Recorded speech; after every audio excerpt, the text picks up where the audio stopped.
evening, ladies and gentlemen. How are you? How are you? And happy International HR Day. And you can just engage on the chat and wish everybody and wish each other happy International HR Day. We celebrate all the HR professionals in the world, and just to let you know, you're doing an amazing job. And sometimes I know you feel like your job is not appreciated. Trust me, somebody somewhere appreciates you. So happy International HR Day to all of you on this call and to everybody who's going to be joining us tonight. We are very, very excited to have you, and we are really looking forward to this conversation. My name is Grace Nzula. I'm an HR consultant with Atara Solutions, and you are tuned into what we call Get It Right with Atara Solutions.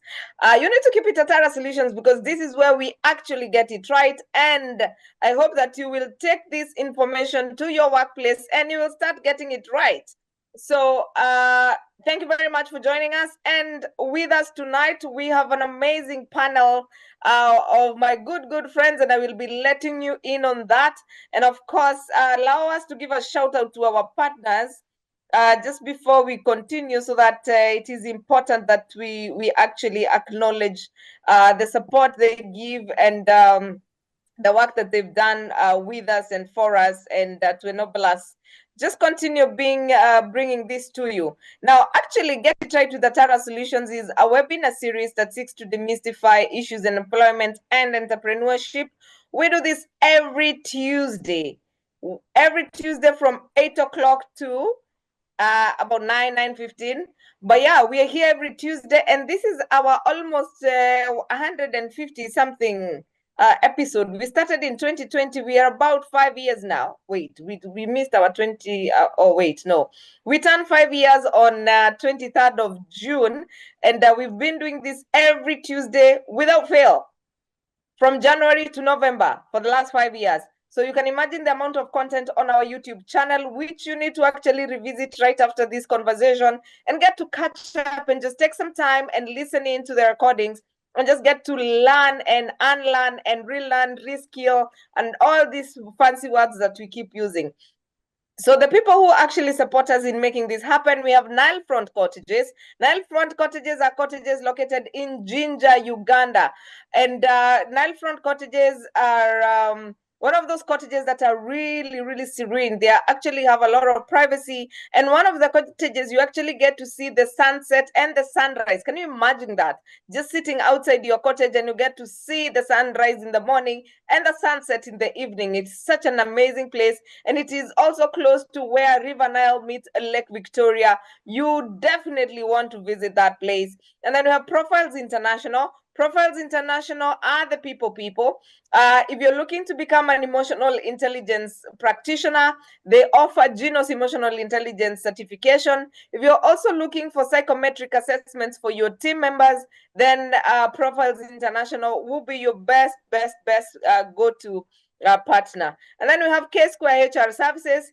K-Square HR Services are our partner in Kigali, Rwanda. If you're looking for support in HR, on HR matters, be it training, be it staff outsourcing, be it any consultancy services, then K-Square HR Services will be the best people. They are located in Kigali, Rwanda. And then we have Steadfast Quality Solutions. Steadfast Quality Solutions are our partner in Uganda. This one is headed by my good friend Herbert Zake. If you're looking for a coach, he's a Gallup certified strength certified coach, and he has coached over 500 executives. So if you're looking for a coach, look no further than to Herbert Zake.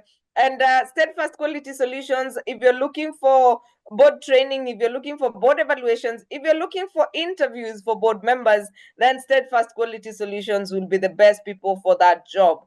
We also have AAR insurance for all your insurance needs. Are you looking for medical cover? Are you looking for car insurance? Are you looking for WIBA? AAR Insurance have amazing packages. Then we have Hotel Sapphire.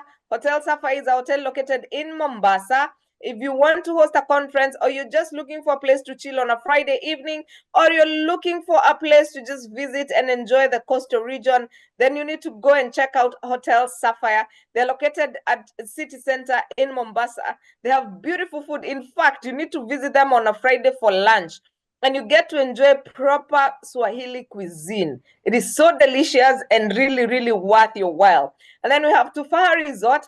Tufaha Resort is where we actually had our road trip this year. We actually went on a road trip from Nairobi to Tufaha. Imagine a road trip for learning and experiences and just going to a nice, serene environment. You actually need to check out Tufaha on the website or on social media and get to actually see what you're talking about. If you're around Nanyuki and you're looking for a place for to host your conferences, if you're there looking for a place to take your vacation, bikecation, medication, whatever vacation you want to take, then please visit Tufaha Resort. If you're looking to become a carpenter or learn how to work with wood, you need to sign up for at Panessa Training Institute. They're actually almost rolling out what RPL, recognition of prior learning, and you need, if you know somebody who's been practicing carpentry without certification, then they can be assessed and they will be informed on what next. And then we have Port Sacco if you're looking for a Sacco. And we have Sotet Kinyumbani. Sotet Kinyumbani is one of those restaurants that you really, really must visit. If you're driving through or visiting Nanyuki, you need to visit Sotet Kinyumbani. They have delicious, delicious food, natural made African food. If you're looking for proper ugali, they actually sell proper ugali, you know, number 2, and brown ugali, very healthy food. If you're looking for delicious fries, I can go on and on about Sotet Kinyumbani. And of course, we are welcoming you to our mentorship program. We call it Growth Grid Mentorship Program, which is starting on the 2nd of July. 2nd of July, where the mentorship program actually goes for 8 weeks, and classes take place, or sessions take place every Wednesday from 7:30 to 9:30 p.m. And I tell you, it is one of those things that you want to invest into. We only charge 24,000, and if you're in Uganda, it's 680, 402,000 bob. And you need to sign up for this program. Our cohort 1, we completed cohort 1, I think when? Sometime, I think last month or the month before, sorry, forgotten. But yeah, it is such an amazing session. Please sign up for the mentorship program. And of course, we are welcoming you to Africa Transformation Leadership Summit or Conference, which is happening in Nairobi on the 6th to 8th of August this year. It is going to be in Nairobi, and we are bringing together leaders and having leadership conversations. And by leadership, I just don't mean positions. I mean everybody who aspires to become better, because I believe leadership is a doing what, and we can grow leadership skills every single day. The way you invest in your healthy living, it's the same way you should invest in your leadership. Please join us in Nairobi on the 6th to 8th of August 2025. And more details to follow shortly. All right, my good people. Here we are. Let me also bring in, of course, we have our host, our co-host, Mr. Richard, and he's going to introduce himself, and then we're going to introduce Catherine. Richard? Good evening, ladies and gentlemen. Good evening, Grace Nzula, the moderator of choice. I can see you sipping some very delicious drink. Most probably it's hibiscus or something You'll tell us what it is as we move along. Ladies and gentlemen, welcome to HR International Day, where we come and look at what is HR, where is it going? And we are going to have a fantastic discussion. And we have guests across East Africa. And those are so many insights, so many practices. My name is Richard J. Magoma, of course, a human resource practitioner of more than 13 years. I train, but what I love most in training is public speaking and assisting Grace in holding the mic. Ladies and gentlemen, welcome to today's discussion. Happy International HR Day. All right. Thank you for that warm introduction, Richard.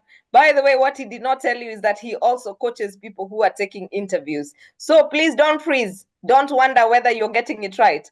Holla at Richard. He's going to take you through.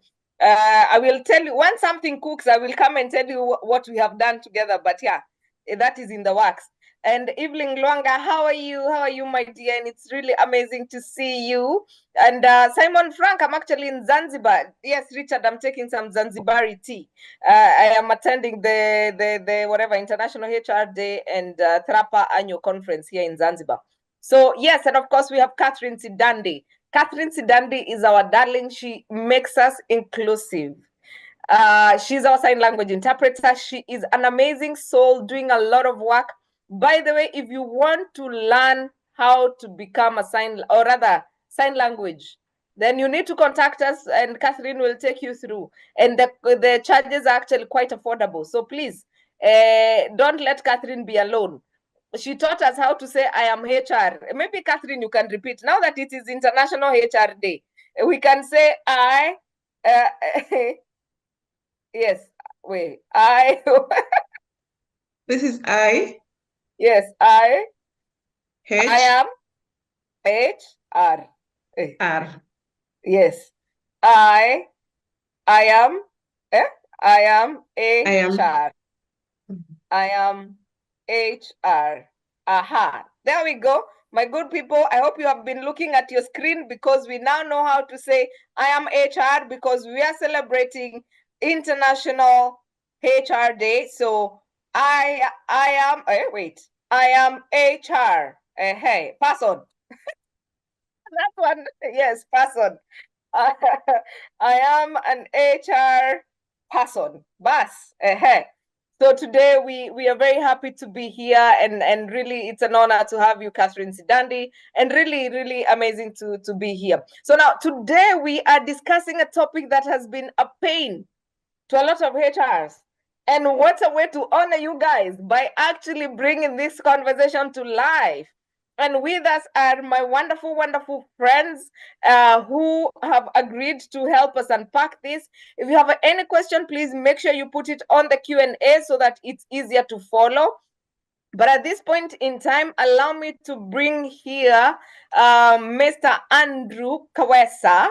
I cannot pronounce your middle name, Andrew, but I know we are friends, but I will not, you cannot use that against me. So Andrew Kawesa happens to be a personal friend. I hang out with him a lot when I'm in Uganda.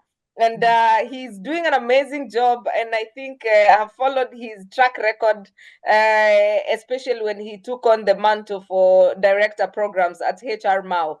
And by the way, HR Mao has a conference happening on 22nd and 23rd, on Thursday and Friday, on labor laws. Please, if you're Ugandan or if you happen to be in, or even if you're from wherever, you want to go to Uganda and learn about their laws, please join them on Thursday and Friday. So, Andrew, maybe you can start by introducing yourself a bit and probably give us your thoughts about this topic today.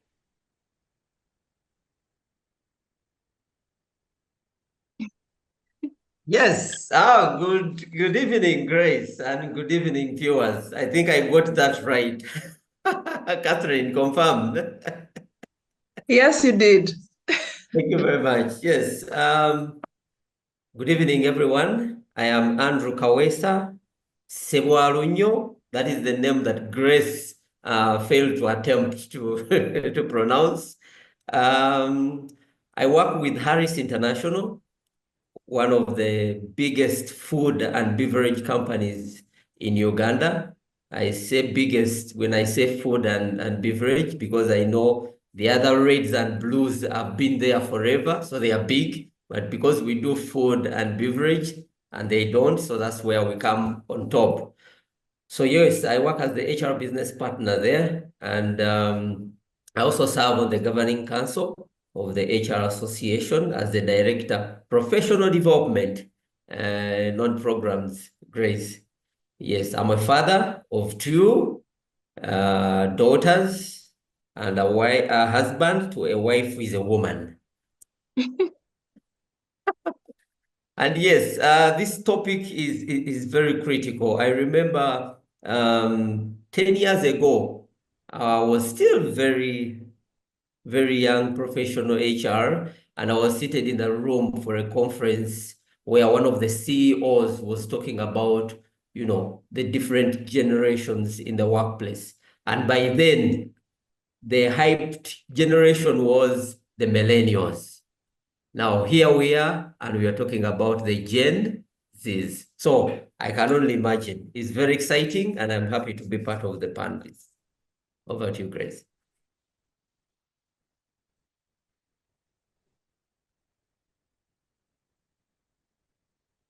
Okay. Sorry, I'd lost my button.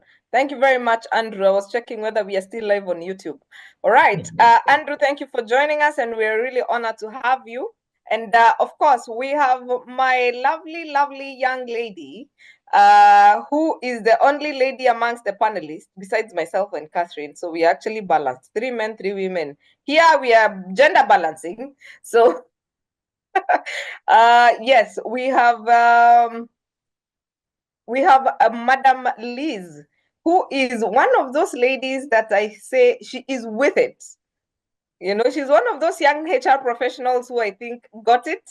And as we were discussing who we want, and we were looking for a young person who has been in HR and understands Gen Zs, then your name came up, and it was just, there was no second thought about it. You're like, aha, it must be Biama. So Biama, maybe you can do a quick intro, and maybe just what are your thoughts about the topic tonight? Thank you so much, Grace, for your kind words. And it's such an honor to be a panelist here at Atara Solutions, and especially on International HR Day. So again, happy International HR Day to everyone here. I am Elizabeth Biama, a HR practitioner. Yes, and I'd say I've worked with both generations, but majorly with the young people and the Gen Zs. And it's something that I have come to find so fulfilling. However much, yes, I feel like we really need to get to strike the balance. So I'm here for that conversation. Besides my HR practice, I love being in nature. So you'll find me outsiding or doing yoga and the likes. Yeah, practicing mindfulness outside and just getting to love people and communities. So I'm very big on communities as well. But then again, just to create transformational impact while they're outside there with communities. Thank you. All right. Yeah. It's amazing to have you, Liz, and I am looking forward to hearing what the Gen Zs want from you. And of course, last but not least, my wonderful friend. It's actually 5 o'clock in Ghana, and he's my wonderful friend who has bought me a present that I haven't picked. I need to style up. But yes, he's an amazing soul, one of the most solid HR practitioners I know. And one thing about Barry is that he is pro-Africa. If there's an Africanist I know, is this gentleman. In fact, it must be a weekday and a Monday, not the last 3 days of the week, to see him in a suit. He's always in African wear. So, and he's all the way from Ghana. And Kofi, you can introduce yourself and your thoughts about the topic. All right. So thank you so much, Grace, and good evening to colleagues on the call. I think I would want to first file a complaint against Richard for not introducing West Africa in his introduction, mentioning only East Africa. So Richard, we are going to court. Okay, please take notes. All right. Okay. So colleagues on the call, once again, good evening. My name is Barry, and I've been an HR professional for the last couple of years, and my passion has been with helping people to come up as their best, see people transform in their best ways, doing their best work, and also working in the best of environments. My initial thoughts about this topic, as Grace had mentioned, is not even about the pain points when you talk about generations. For me, I see it as an opportunity, and as leaders, wherever we find ourselves, changing this discussion from the typical stereotypes that we have by categorizing them into different groups or different age groups, and rather looking at every single person within these groups as a unique person, so that once we can understand what has impacted how they think, it helps us have a better conversation around how we manage and how we lead these people. So that is my initial remark. So thank you. And I'm looking forward to a wonderful time. All right, all right. I see Simon Frankie saying, "Oh, Barry, welcome to the call. Long time." Yes, I don't know whether you know him, but yeah, there we are. And happy International Day to you all. If you have any question, please remember to post it on the Q&A. And at this point in time, allow us to just jump right onto the conversation. And Barry, you've talked about having to understand where this all began. And maybe you can shed some light around that as you also tell us in what ways can we take advantage of actually no, tell us, where did it all begin? Okay, My mind. for a typical marketer as I am, before switching into HR, and for the purposes of this call, I would want to make this appeal again. I actually think that HR should be repackaged as people and just people, so that we begin to see our staff and our work colleagues as people first before human resource. So that is just one of the takeaways. Now, this whole concept of generations, right, in the early 40s to the 50s, would have come by as a construct from sociologists trying to understand how people were relating with each other, how different societies were being shaped by different events. And if you move forward a little bit over the years, marketers took hold, beginning to position products for different people, trying to understand how people behaved. And once they categorize how they behave, then they're able to pitch their products to them. And as we move ahead, we have leadership theorists and we have modern day management consultants now combining the learnings from all these years into how we enable people thrive in the workplace, how we manage different needs and manage different conflicts and expectations at the workplace. So we have come very, very far. And as a people profession, it's important that the best way to administer or deliver on people priorities is first to understand what is important to them, how they think, how they behave, what makes meaning to them, and what doesn't make meaning to them. I remember Andrew mentioned earlier on that that particular CEO who talked about the generations was emphasizing how we can actually get the best out of everyone, right? So this is how far we have come as, you know, as a function, as a people, as a management body, and even as impact makers wherever we find ourselves. Okay. Now, just riding on what Barry has said, Liz. We watched that clip that was doing rounds on LinkedIn, and I got entertained by the way, if you have not seen it, you need to just search Gen Z, and there's a clip that has gone on around every WhatsApp group, every link or whatever on LinkedIn. It's gone rounds. But one thing that we realize is Gen Zs are actually going for, they're not afraid of what they want, but they're also going for purpose-driven work. Yeah, they are going for work with meaning. All right.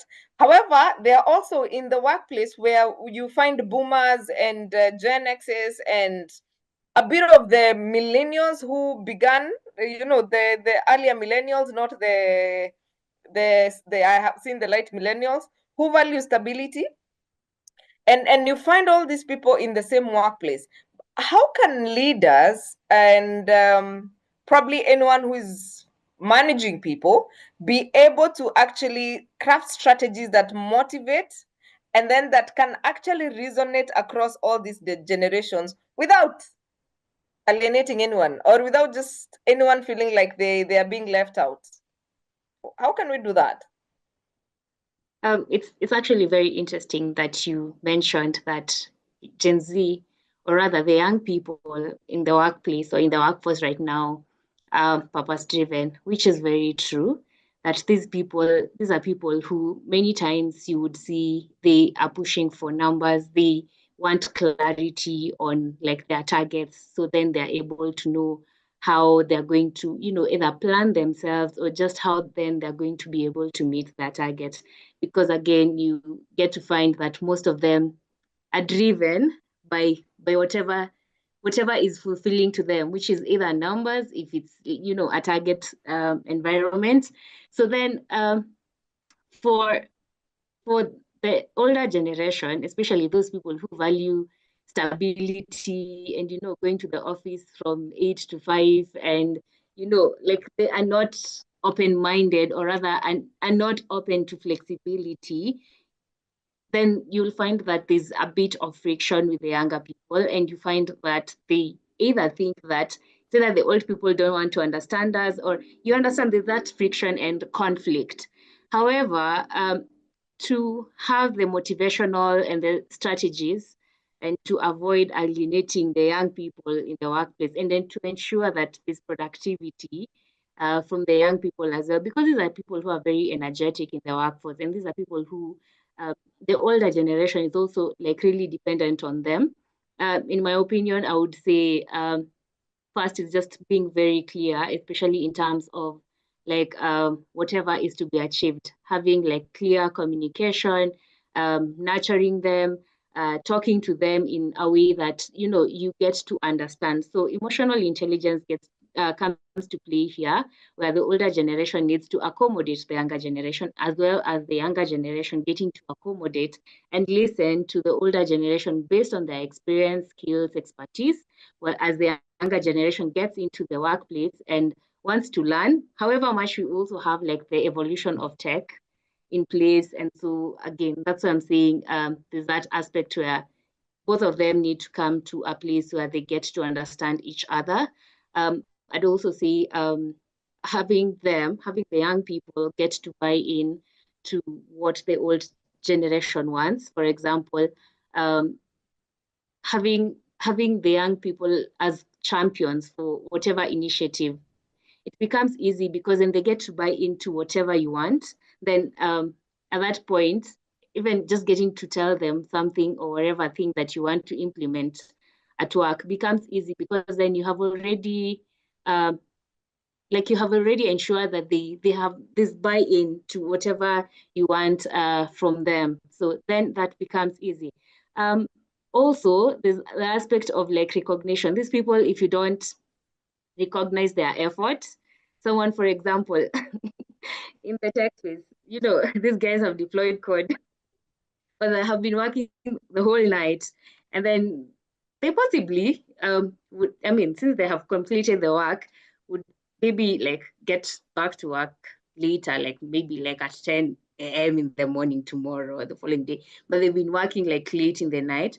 And you see, if you don't get to recognize such efforts, they'll feel like they are not seen. So I feel like these young people really, really need to be seen, to be heard, to be valued. And once you get to crack that, then it becomes easy to work with these people. And these are simple strategies. You really don't, it's not like rocket science. Just getting to sit with people, especially as HR professionals, and the fact that we understand psychology and behavioral science. You get to sit with these young people, get to understand their patterns, their thought processes, how they do things. And then from that, you're able to know what would make them feel heard, what would make them feel valued, what type of environment gets to like motivate them, how then you're able to like ensure that they are part and parcel of the decisions that are being made, the strategies in place, and all that. All right. Now, as you think about that, you've talked about how we can motivate, we can recognize, and all these things. Please, as I go to Andrew, let us know how we can do that when we are very tight on a budget. But Andrew, Liz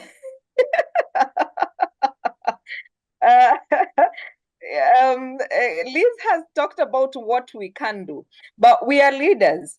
And the workplace has been evolving over a period of time, and Africa is not being left behind. I tell you, I think we've become a very global workspace. We are here, we are with Uganda, we are with Ghana here, we are with Kenya.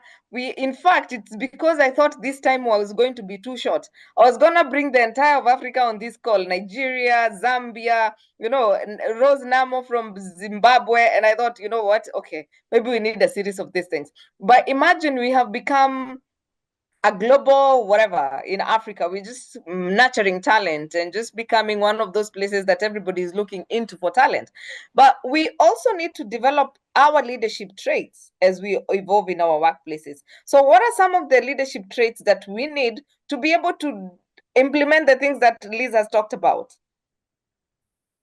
Wow, thank you very much. Thank you very much, Grace. This topic is very interesting. You you just mentioned that we are a global, a global world. Everything is with us. Yeah. I think it is only diseases that would take longer to reach us, just like COVID when we took some time. But otherwise, everything happens, and in a second, it is with us in our country. Something happens in the US. Yeah, Trump just signs one of his executive orders, and Africa is striked in a minute or immediately. So that said, as a global world, some of the traits that leaders need to develop, or as leaders that we need to develop to make sure that we manage all these generational differences. Some of them have been talked about by Biama. I hope I get it right. Yes, one of them is emotional intelligence, and in that, Africa as a workplace has become more diverse, not generally, but culturally, professionally. So we leaders need a special emotional intelligence, and I say special, and different perspective with empathy and tactic, so that we can support the different generations. But not only generation, but also there are also other differences. One of the examples I normally give when I was working in one of the NGOs some years back, you know how we start our work and we say, Christian, somebody should pray for us. A Muslim, maybe somebody should pray for us. So one day, a person who practices a traditional religion started praying, or I'm calling it praying. I don't know whether they call it praying, but they started practicing at the workplace. And everybody was scared. How can they do this at the workplace? But look here, Christians are praying, Muslims are praying. How do we then have other religions or religious practices also come into play? Those are some of the challenges. But as leaders, emotional intelligence is critical, and also cross-generational communication. Like we said, we have different interests, we have different understandings, different motivations as generations. So how do we make sure as leaders that we can communicate to the entire level of generations, same message, but maybe presented differently? Yeah. A baby boomer will say maybe on email, I understand, or maybe if you write for me a letter, I will understand the communication. And a millennial or a Gen Z is a WhatsApp. Just communicate on WhatsApp and they will respond immediately. At my workplace, we have over 1,000 WhatsApp groups, and that is how we keep communicating with people. So if you are head of sales, head of HR, and you can't do WhatsApp, you're like, it is very old. I mean, it is for the young people, then you're going to miss out on communicating with other people. And then we need to have flexibility and adaptability. The Gen Zs are teaching us greatly on how to be flexible working hours. Some of the young people want to do gigs.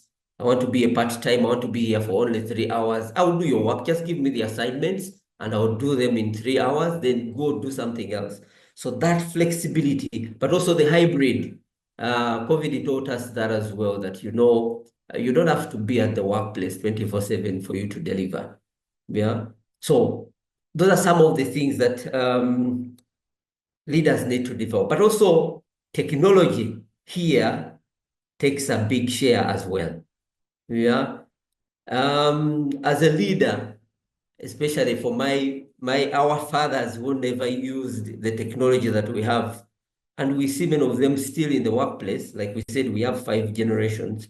So as leaders, we need to be tech savvy. We need to elevate ourselves in handling all these technological changes that are happening. 10, 15 years ago, we used to get information from Google, but here people go on TikTok, which for me, I thought was an entertainment app. People are getting information.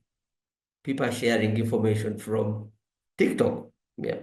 So, and lastly, I think coaching and mentoring is critical as leaders. Because of the differences that we have, we need to mentor the young people, but also there is reverse mentoring for the young people mentoring the older people. So we also, as older generations, we need to accept the reverse mentoring so that, you know, we can learn from the young people and then be able to impact on them.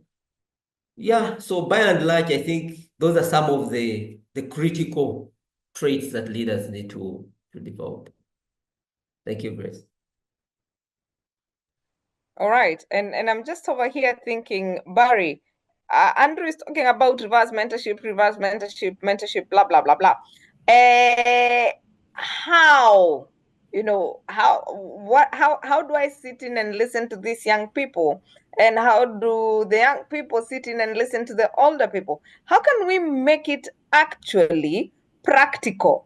Like, what are some of the things we can do, or how can we make sure that we have reverse mentorship in the workplaces, and how can we make sure that it is actually effective in our workplaces? Because we need to have practical things that we can go and do. Yeah.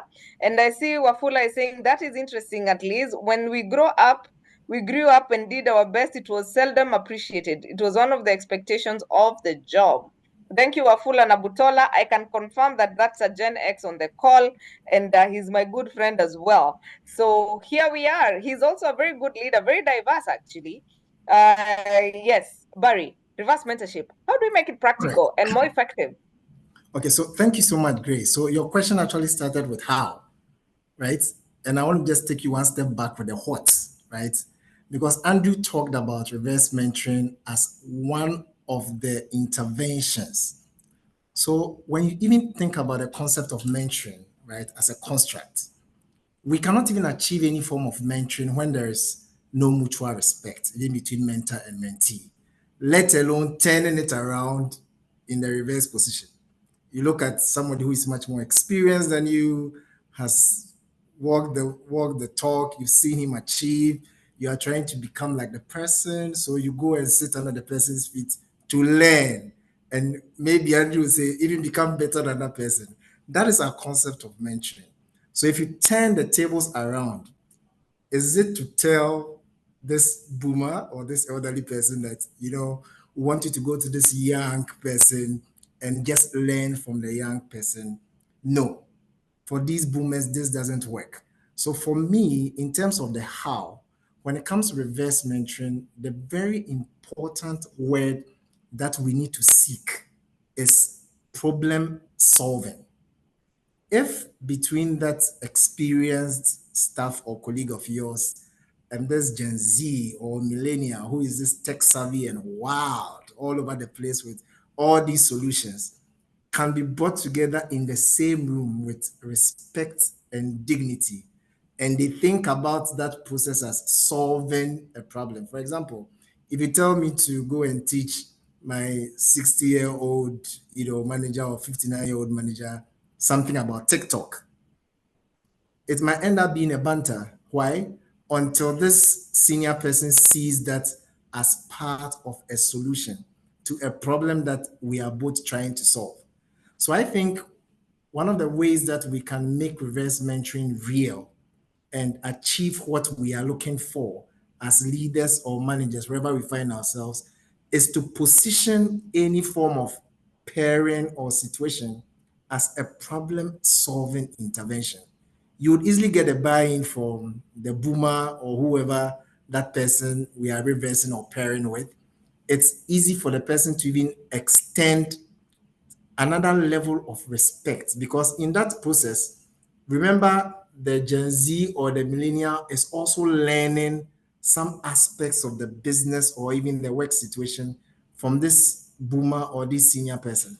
So that is just one side. Now, the second part of reverse mentoring to achieve the best synergies or to achieve the best efficiencies is for each person in that chain to have what I call a growth or a learning mindset, a knowledge driven mindset.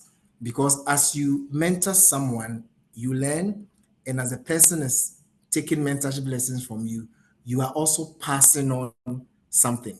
In that process, we are learning from mistakes, we are learning from challenges, we are learning from the failures, and we are also learning from the successes.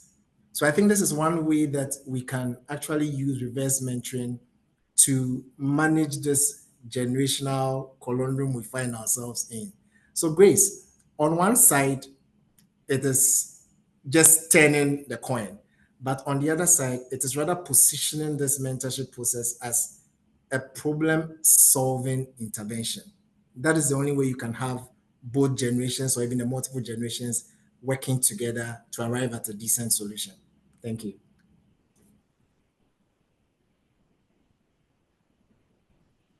Wow, I am loving this conversation. Are you? I see Stella saying, can we make reverse mentorship work through appreciating the succession plan and practicing it, especially when one takes leave? And I think one of the ways we can do that is actually when you go on leave and you support, but reverse mentorship has to be intentional as well. So that then there's something, if you can have it structured, even better, so that you can continue. And of course, sign up for the Growth Grid mentorship. You get a chance to be mentored by myself and CHRP Anne Wamonje. Anyway, so moving on, before I bring Richard on board, I just want to ask Liz, because she's over here like, she's actually a Gen Z. Let me just sell you out, Liz. But she's one of the most hardworking Gen Zs I have ever met. So she's not here by chance. She's actually here by intention. And Liz, we hear about remote work, gig. I saw somebody on the comment talking about nowadays people want gig work. We've heard about remote work. We hear about flexi hours. You've just talked about allowing people, because they cry, whatever, did coding the entire night, they can be allowed to sleep in the next day and come in a bit late.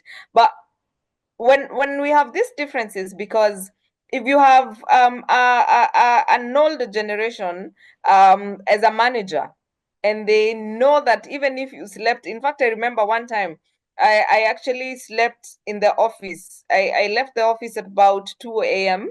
and I was going to deliver, doing a tender, and I was going to deliver the tender the following day. I needed to be in Embu at 8 a.m.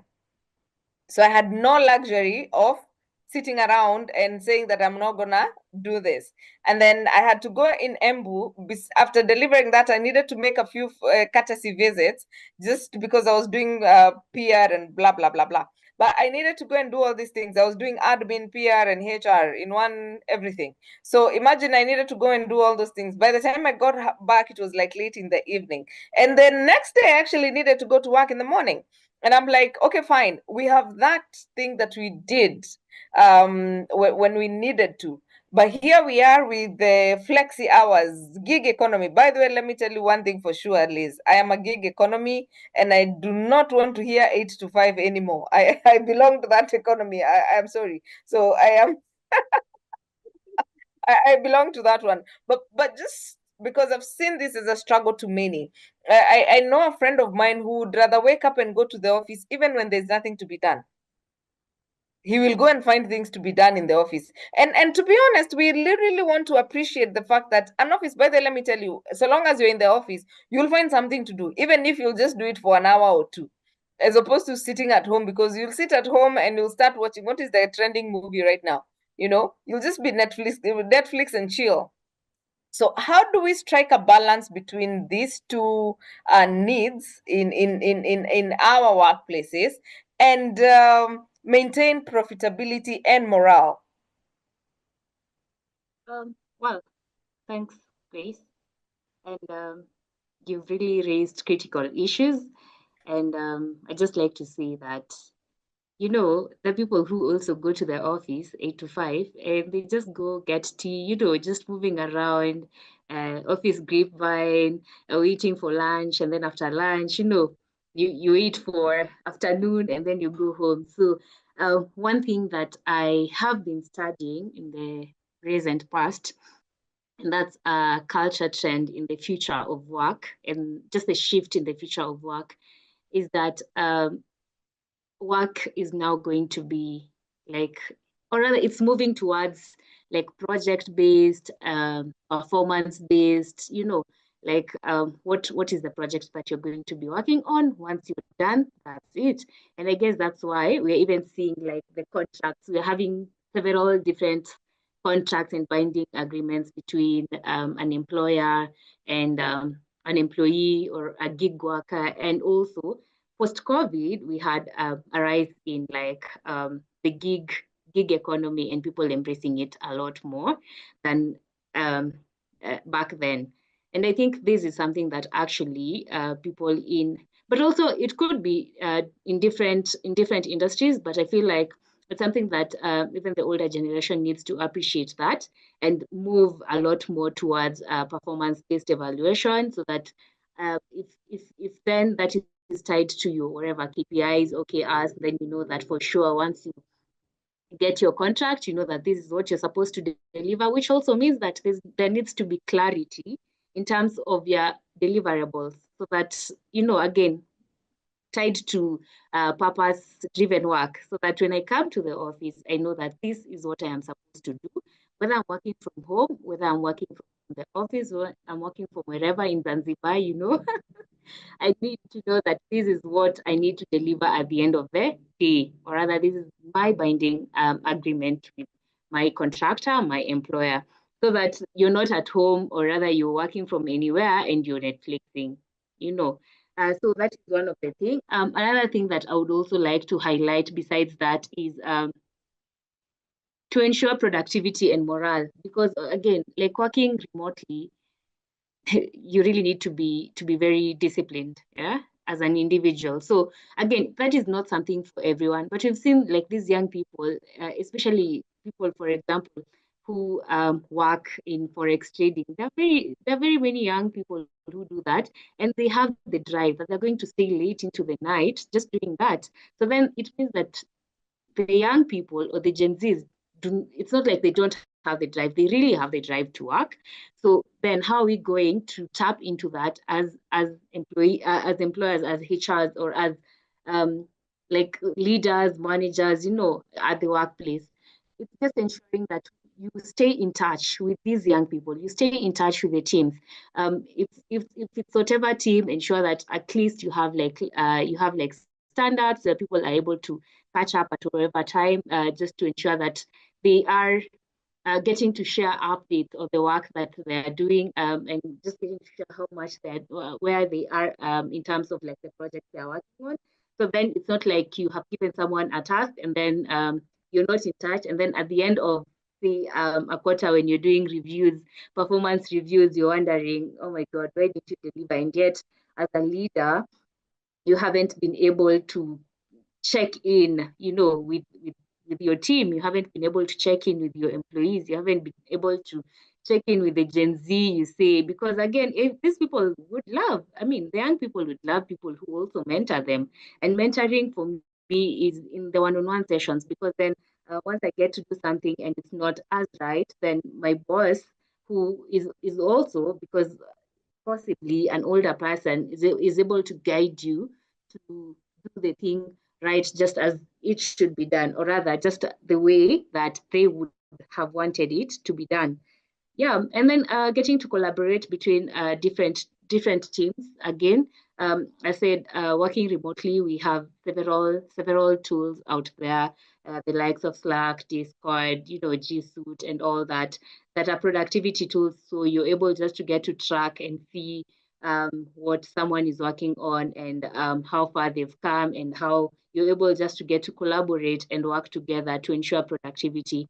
But for me, one thing that really stands out is the fact that we really need to have the performance, or rather, I mean, the targets or the KPIs as clear, just so when we as young people are coming to the workplace, really understand that this is something that aligns with my values, and this is actually something that I am willing to work on. Then that means that I am motivated from the very beginning that this is something that I am willing to work on. So then when it comes to deliverables, we are not going to brush shoulders, because then I know that for sure I signed up for this, and then that means that you're able to just get to work on that. Yeah. Hey, Mama, you are shooting points. Where? Hey. Duncan says the catch-ups are also referred as leaders or managers check-ins. Yes, they are. And nowadays, part of induction is to do monthly check-ins with the new staff, just to see how they're doing. And also just encouraging people, it's mental health month, just to do genuine check-ins with our staff.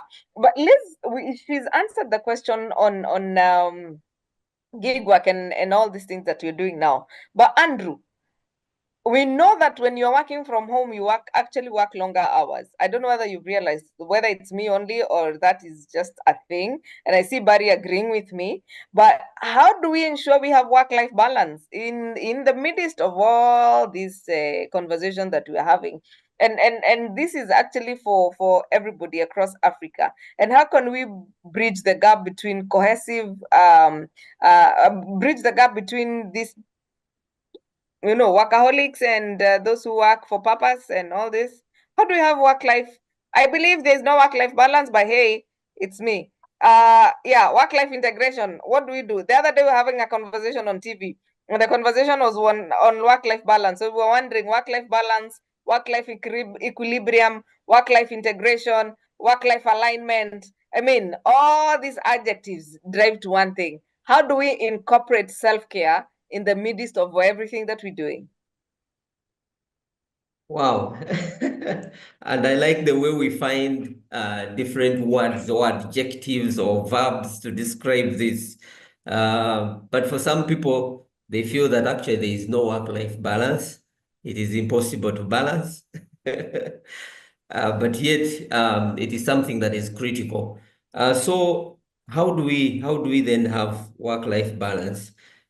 There is an interesting question that factories ask. Factories. So we tell them, there is hybrid, you can work from home. Like, okay, how do I get a mixer or somebody in QC to work from home? Yet they have to test, they have to look at the product. You get.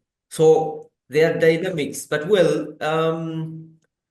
maybe for some categories, not necessarily work from home, like Biama's mentioned, but how do we make sure that we balance to make sure that, people stay as people because they have life out there, yeah, and also as they do their work. So like Barry mentioned, as people come in, we just have to first look at them as human beings.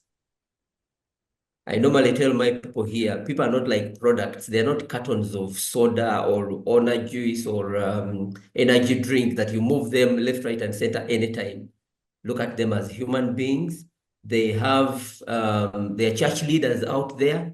Can you imagine you have somebody and is a church leader and you're telling them on Sunday, I need this report, or you need to appear at work, and they have to be in church. So we have to look at them as church leaders, parents, cultural leaders out there. So that is the first thing. And then that will help us develop policies that are accommodative to all the people. Yeah. If say, like people in the factory, then you should be able to have shifts that cater, yeah, for people to make sure that they can have life outside the workplace, so that they're not 24/7, because that is impossible. At some point, you will lose them. And we have seen that people can, yes, they can come when they have a need to work because they want to pay bills, they want to do A, B, C, D, but after some point, they get tired, they get exhausted. Now, I might be a baby boomer as a leader, because we know baby boomers, maybe theirs was about work. They would go hours. They would go hours without, thinking about, they will leave their homes and be at work and say, in as long as I'm giving them what they eat, that's enough. But life has changed. Parents have to be there for their children. Yeah. People have other activities out there, because also we are not paying them what is enough for them to meet all their needs. Not because we don't want as organizations, but we can't do that, Things are tight everywhere, just like they are tight in the pockets of individuals, so it is for organizations. They can't pay. So the fact that you can't meet all the needs of your employees, so it is important that you give them time to be able to attend to other needs. I saw that video that Biaba talks about, and the Gen Z was saying, Friday party starts at 6, and somebody is telling you, get a report. No, Friday should be left alone. So as a leader, you need to know, how do I schedule my work to make sure that towards the weekend, I know something will happen, so I don't have to put work around there. Otherwise, on Monday, I will be annoyed as their leader, and it will spoil your entire week.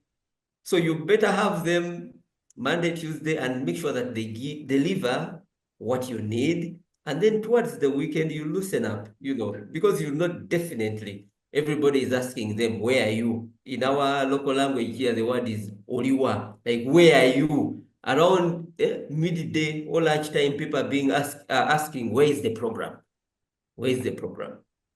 Yeah. So as leaders, we need to understand that we are different generations and we cannot meet the needs of all our people. So we should be able to, to give them time. But also, as leaders, especially for the young people, we need to live by example and not just talk about it.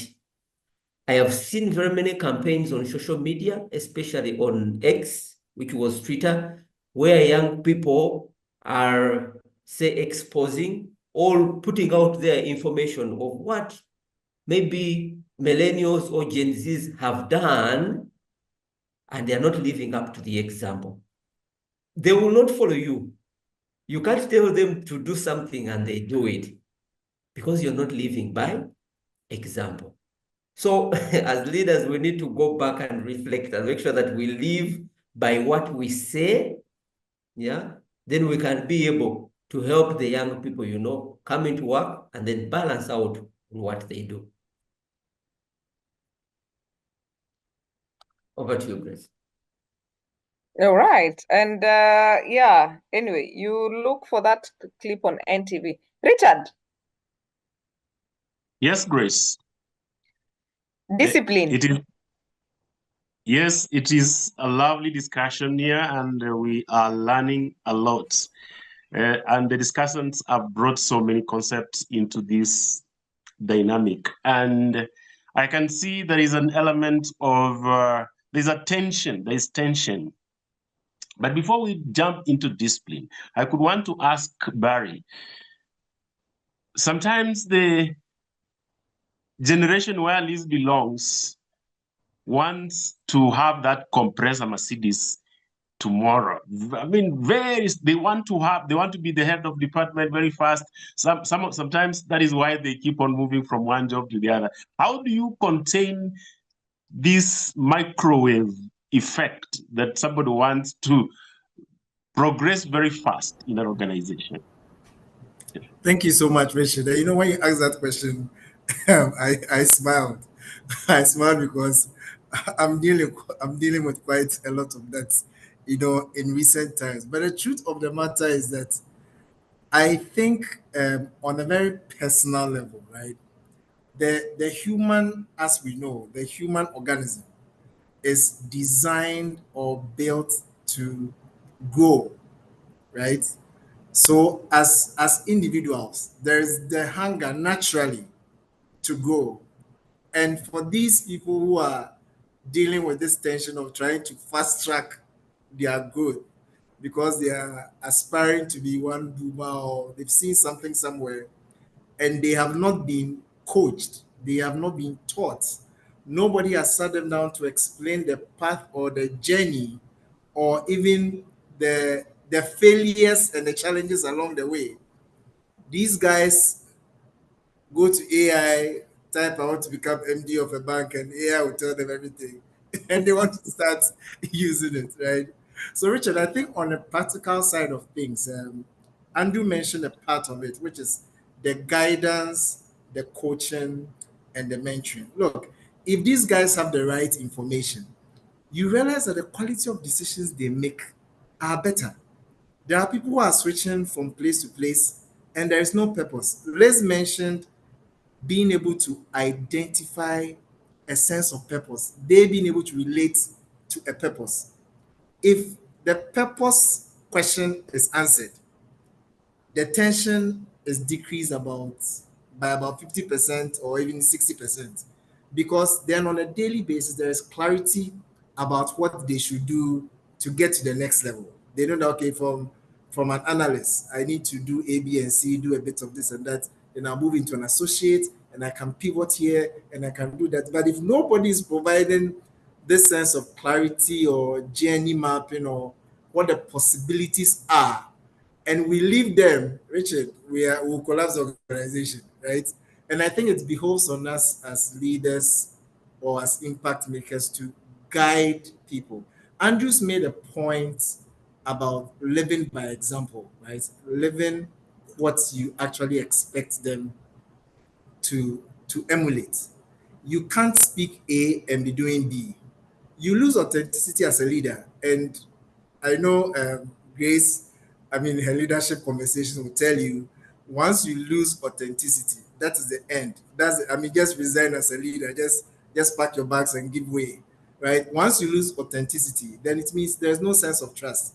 Nobody can even take your word for it. So I think one of the ways we can help the new generation, the upcoming generation, including myself and Liz, because I'm sure we are part of the melting pot, right, is to help us or help ourselves have that clear sense of purpose and clarity, because there are so many paths to getting to wherever you want to.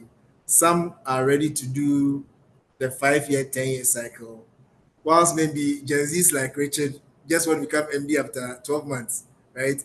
So I think once we give them that support in terms of knowledge, the spirit of self-confidence, knowing what you are good at, knowing how you can pivot yourself, making sure the right resources, and in fact, the right environment.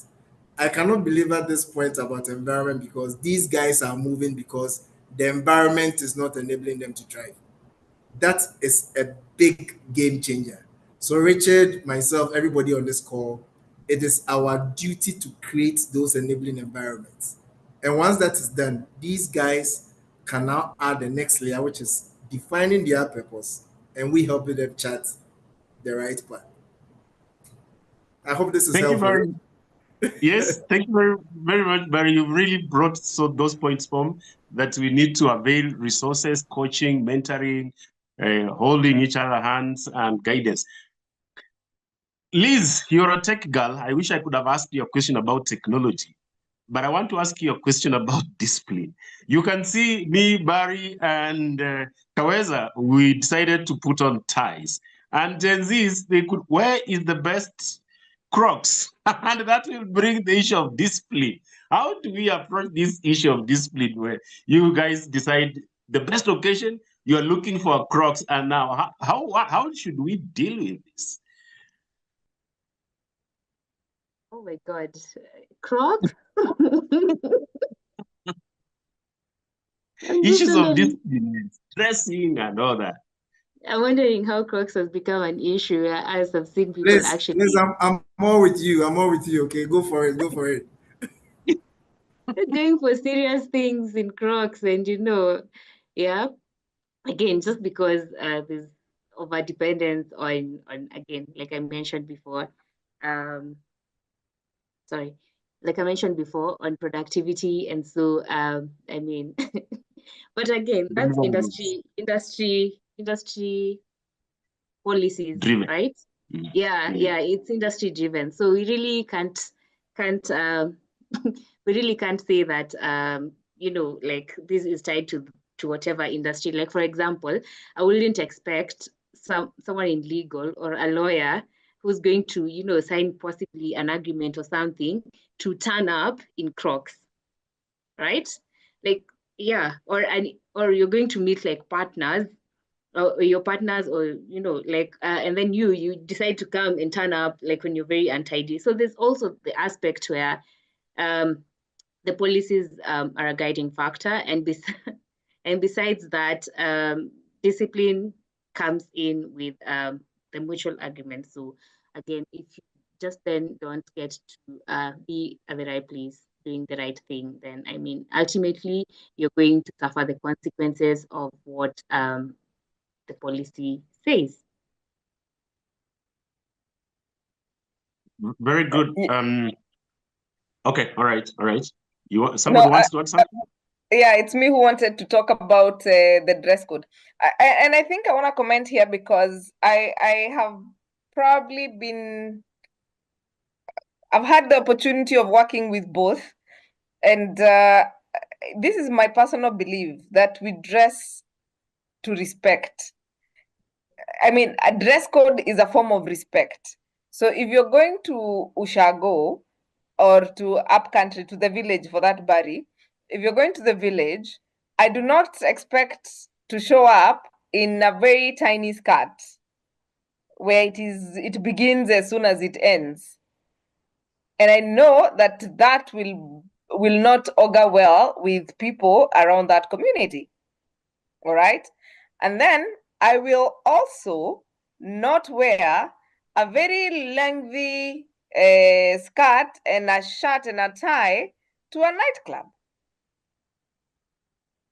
You know, unless you see, so it depends. You got to respect where you're going and dress accordingly. Like for example, us in consultancy, I actually had a go at one of our staff members a while back who actually showed up to a client's office in Crocs. Yes, in Crocs. Yeah. And I was like, what? And you see, for us, first of all, in consultancy, you got to look to be very believable. That's, I mean, we buy you as a human being. So if you're wearing Crocs, the first thing will come to mind is like, so how are you supposed to instill the policy on dress code in my own organization if you're also not following it? You know? So I believe that if you're doing dress code, you got to dress respectfully for the place. I have no issues with Crocs. I am raising teenagers, and my God, my God, my God, I have no problem. But it's got to be worn in the right places. You know, you just can't show up in those. What do you call them? Those ones that you go in with the like this, including the toes going out. So yes, it is dress according to the occasion, dress according to where you're going. And I think if we did that, I think we're just gonna kill this whole conversation on dress code, really. Because if your organization allows you, I mean, I used to work in manufacturing like Andrew, and on a Monday you'd show up in jeans and it was fine. Including now, even if I went there, I would show up in jeans and everybody will be fine. Now show up in heels there. And everybody will be like, do you even love yourself? Are you even serious? You normally know when it's a new person when they show up in heels. Because we know that you will not hack. By the time you finish, walk around that workshop, you're done. your heels and you are completely done. But you see now, in my other life, I am happy to wear heels. So I think it's just a matter of balance and just looking within yourself. I see that it's 9:15. Richard, maybe you can take one more and then we get final remarks and parting shot from these lovely, lovely people. Thank you, Grace. And the discussants are bringing very good points to the fore, and we are learning a lot. Lastly, Andrew, as you can see, the entire conversation revolves around L and D, which Dr. Rebecca, who is on call, is an expert. What do you think? And you'll get some organizations where you'll get the CEO and some heads of department will look at planning and development as an expense. How do you use L&D to smoothen things like discipline, like what we have been told, reverse mentoring, etc., etc.? Briefly. Okay, thank you. I just wanted to say something about showing up in heels. Somebody showed up in heels in a factory, and that was the end of them. So it is critical that we dress up accordingly. Okay, so Richard, thank you very much for this. And I'm happy to finally be on the call with you there. I've already seen you from afar. Yes, so how do we use L&D? It goes back to making sure that, we reach out to the people who we want to improve. It has to start with them. It has to start with the people. So get what they need to learn. Of course, from very many interventions that are done, maybe from the performance review, maybe from the continuous interactions with the heads of departments and individuals. So that's when we can be able to pick out what they need and then do a strategy on learning and development. But also, as we deliver the strategy for learning and development, we have to be cognizant of the different, generations. Yeah, because you can't deliver the same way the baby boomers will want to sit in class and, explain to them what should be done, so that they can go out and do what? And practice. You can't do that to the Gen Zs. Yeah. First of all, they have information flowing on the internet every second, and everybody has their perspective. And probably they will learn most of the things before. So by the time you come for the training, you say you're putting up a training, they're like, how about this? How about that?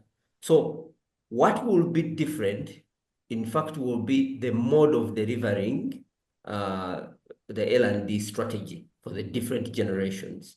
Somebody mentioned a few years ago that, all the generations are the same. Actually, Barry has just mentioned it here. The generations are the same. The difference is actually the environment.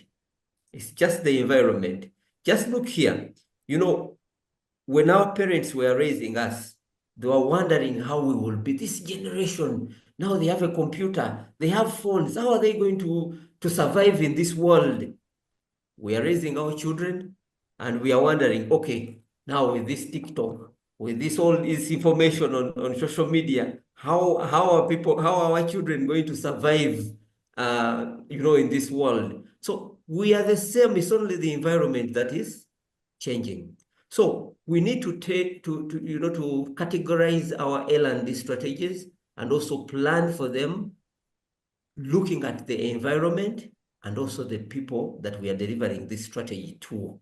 And then it will speak to them. It will speak to the different generations differently. So those that need mentorship, like the young people, they need mentorship. They need attention. They need to be recognized. Yeah. Thank you very much, Andrew. Over to you, Grace. Thank you, Richard. Today, these guys have wisdom. It is flowing. And we can be here all night. So to avoid that, who is this one? To everyone who is from Mombasa, Nakuru, Naivasha, Uganda, Kampala, Jinja, hopefully you have reflected the day by checking areas of improvement. All right, thank you for that comment, Frank. And yes, I do not see, oh yeah, there's something on the Q&A. How can we build, from Mike Moredi, how can we build irresistible teams at Kenya or Uganda organization with different ages in the company? How can we build irresistible teams with different, I don't know. Are you guys getting that question? I'm tempted to think the questioner is referring to resilient teams. Mm-hmm. You can just answer whatever your thoughts. Give it your If thoughts. that is what the question is, then it will just be an amalgamation of very specific elements that Liz and Andrew already mentioned, because we need to come to that place where we understand the peculiarities of the geography that we are in. Before we started this discussion, I was looking at the statistics on the African continent, and you realize that the pattern is about the same, right? The needs of the respective generations. And again, I'm careful about the stereotypes. Okay, it's more about a continuum. Okay, it's a continuum of different people along the chain, but the patterns are different. I mean, the current generation we find ourselves in are more Pan-African oriented than the generations of our fathers. We find ourselves having specific teams who are concerned about impacting the immediate economy, making sure that there's relevance in the country that they are operating in, that the work they are doing has relevance in their immediate community, in the country, in the geography, in the region. So if per design, the work we are doing or the overarching goal of the company does not impact the environment, does not impact the community, you are going to have members questioning the essence of the team across all the country structures we have in Africa. But one thing that also stands out, which is important, is that a resilient team is an enabled team. We call something enabled to deliver. So that irrespective of the environment, irrespective the specific challenges or dynamics of where the market is or the economy is, the team always looks for ways to thrive and deliver. These are guys who are not going to look for excuses because they understand what is at stake. They are looking for ways to deliver. They are not, it's not a generation that is coming to tell you that I can't do this, I think this is difficult, etc. They're actually questioning why that must be done and why this cannot be done. And we are seeing it even cutting across, to a large extent, the political leadership, across the continent. And I think we can take a cue from this for the specific situations in our countries. That will be my contribution, Grace. Grace, just to add on that, I would look at it from the culture perspective, especially dealing with now teams from different regions and different places. And to build the irresistible teams, in my opinion, I would say you really need to understand the culture of that place. Like, for example, what motivates people in Uganda is going to be very different from what motivates people here in Kenya, right?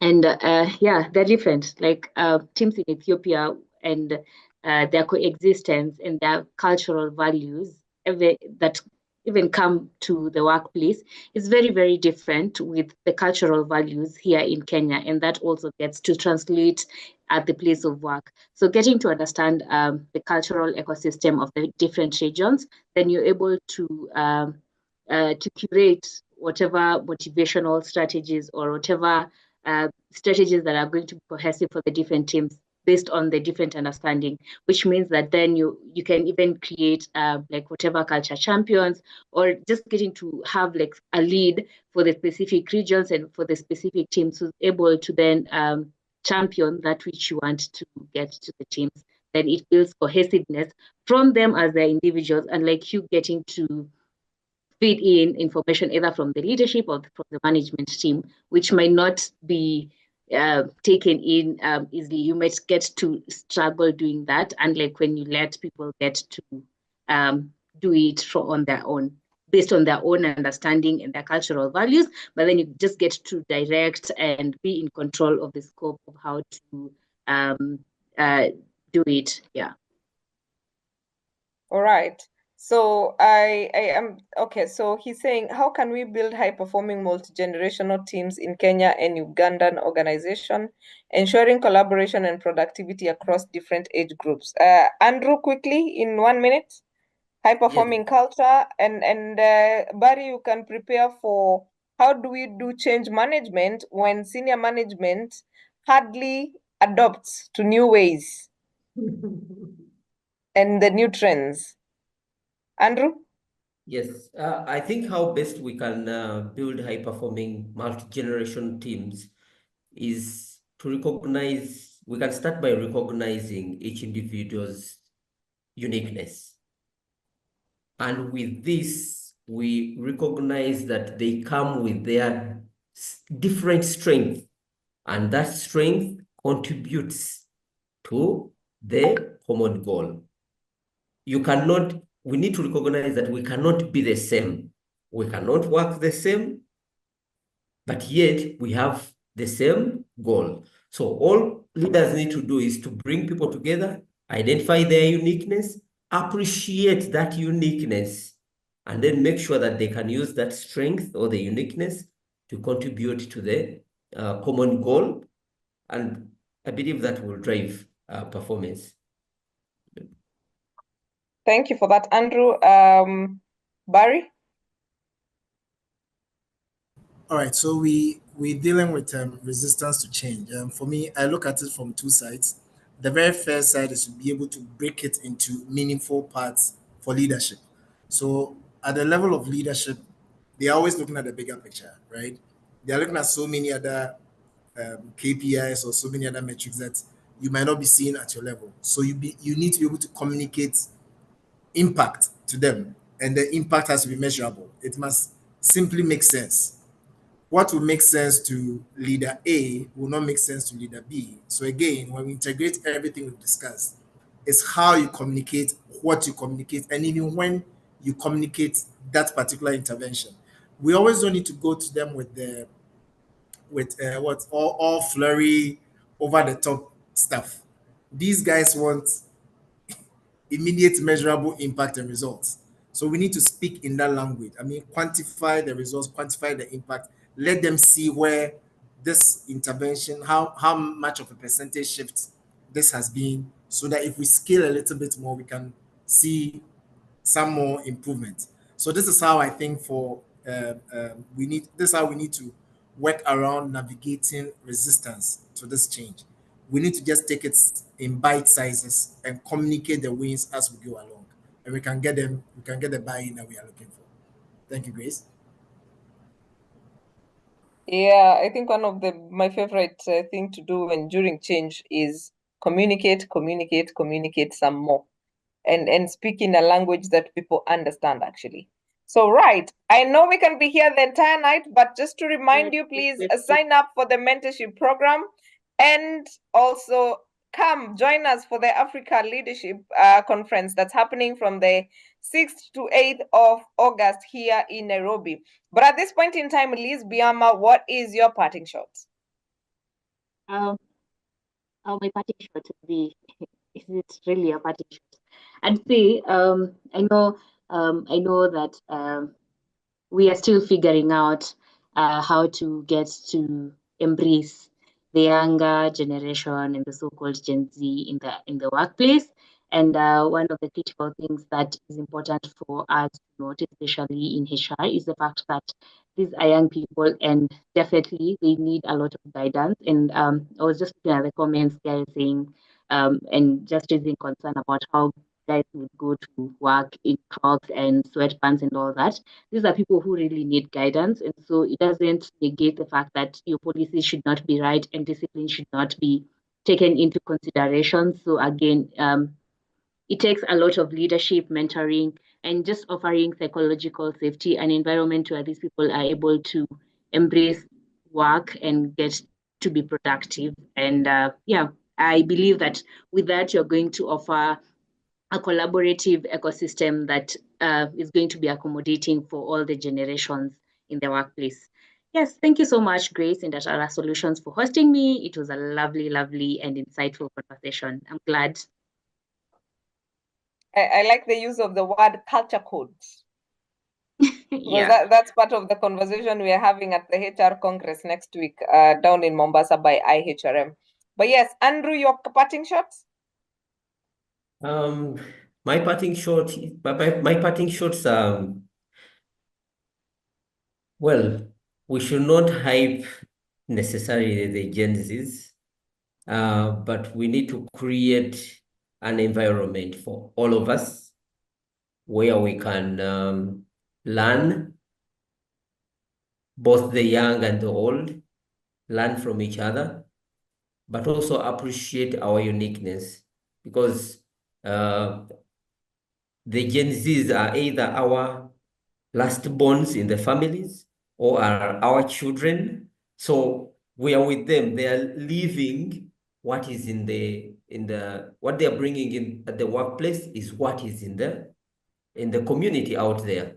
So we just need to go on creating environments that support their learning, but also our learning, and also make sure that we create platforms for mentorship, coaching, and like you said, it is hard to have reverse mentorship, but then be intentional about it.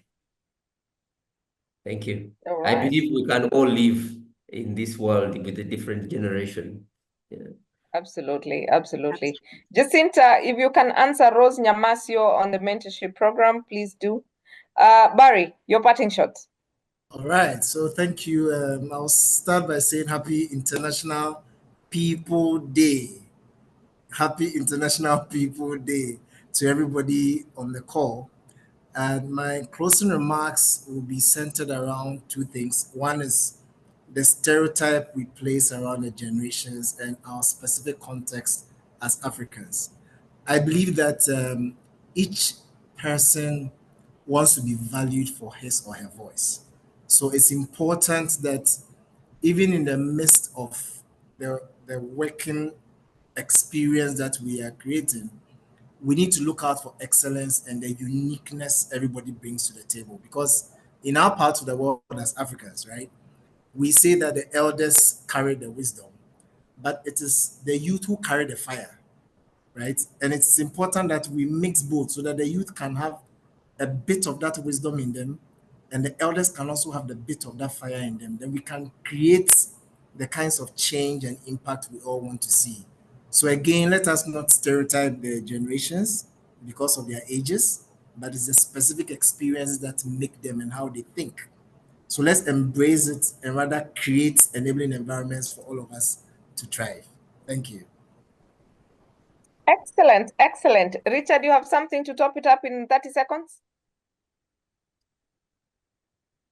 I don't know whether Andrew was in a seminar that I was in, and one of Kenya's controversial professors said, one of Kenya's controversial professors said, we should not do what Andrew has said. We should all work together. We should all appreciate each other. We should bring that melting pot so that we can bring the necessary performance that is needed in organization. So we have got to appreciate each other.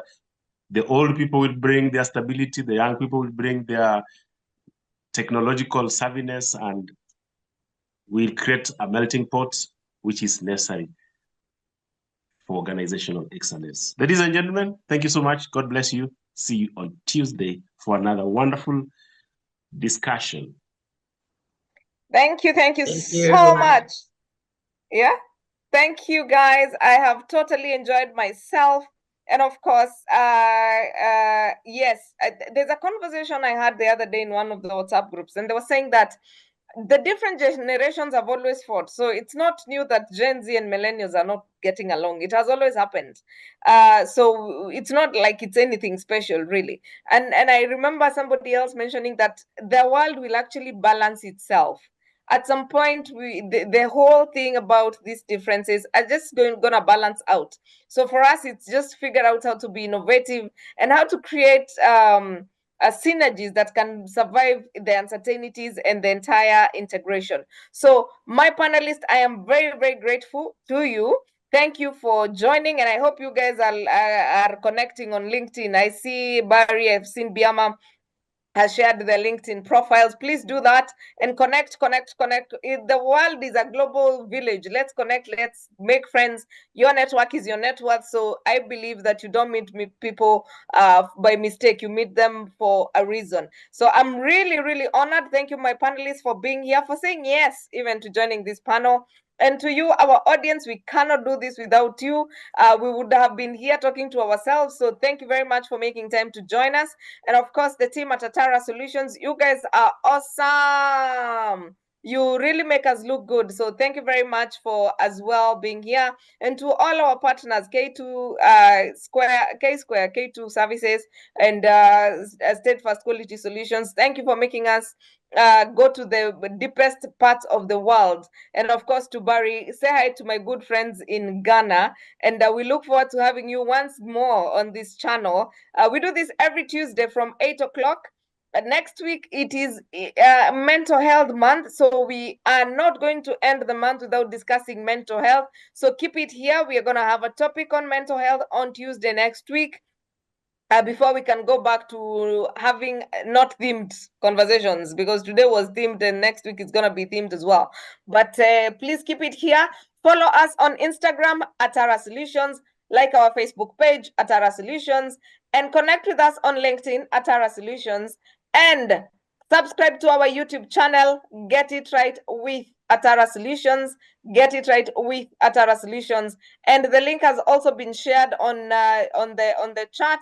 If you missed this conversation and you want to rewind, you will find the uploaded recording on Get It Right with Atara Solutions YouTube channel by end of day tomorrow. So please connect with us, keep it locked. Also join our WhatsApp group if you're not in it, to get to know what's coming up on Get It Right with Atara Solutions, as well as the conversations that take place in the WhatsApp group on a day-to-day, and also get to know about the other sessions that are coming up with other people, because we believe in learning and we are on the business. Our mission is to change the world through information, and I hope that we are doing that one person at a time, one organization at a time.